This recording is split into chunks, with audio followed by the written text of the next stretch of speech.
ഇനി ഒരു special performance നമുക്ക് സ്വാഗതം ചെയ്യാം രാഹുൽ.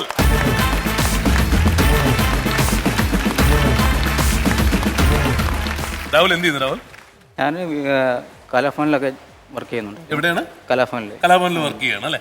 അതിന്റെ കൂടെ അപ്പം പ്രോഗ്രാംസ് ചെയ്യണ്ടോ? നാട്ടിൽ കുറച്ചൊക്കെ ചെറിയ ചെറിയ പ്രോഗ്രാംസ് ഒക്കെ എല്ലാം ചെയ്യുന്നുണ്ട്. നാട് എവിടെയാണ്? ഉണ്ടൊക്കെ നമുക്കൊന്ന് കേൾക്കാം.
ഫ്ലൂട്ട് തുടങ്ങി.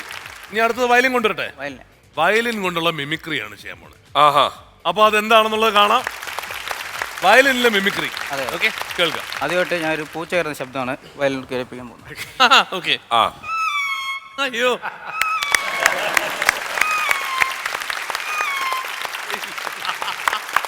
അടുത്തത് ഈ ഒരു കണ്ടം പൂച്ച എങ്ങനെ കയറുമെന്ന് നോക്കാം. അത് ശരി, കണ്ടപൂച്ച.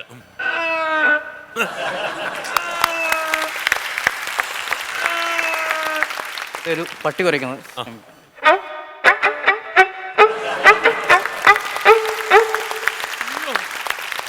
കണ്ണടച്ചല്ലേ കേൾക്കണം കേട്ടോ. അതുകൊണ്ട് ഒരു ഈച്ച പറക്കുന്നത്.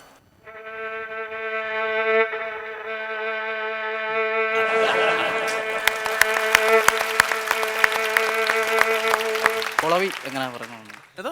കുളവി കുളവി അതായത് ഈ സ്വിച്ച് ബോർഡിനകത്ത് കൂടുണ്ടാക്കുന്ന സാധനം. കുളവി എന്ന് പറഞ്ഞ കടന്നലിന്റെ ബന്ധു, കടന്നലുമായിട്ട് ഒരു ബന്ധമുള്ള ജീവിയാണ് കുളവി. അമ്മയുടെ അനിയത്തിയുടെ മക്കളായിട്ട് വരും. കടന്നലിന്റെ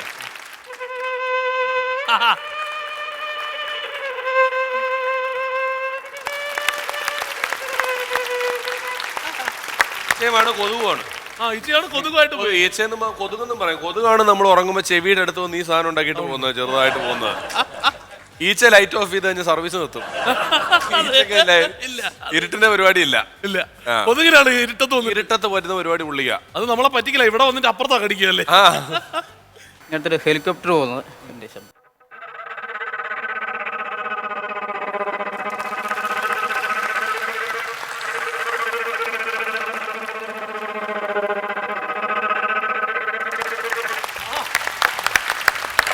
ഒരു പശു കാറുണ്ട്.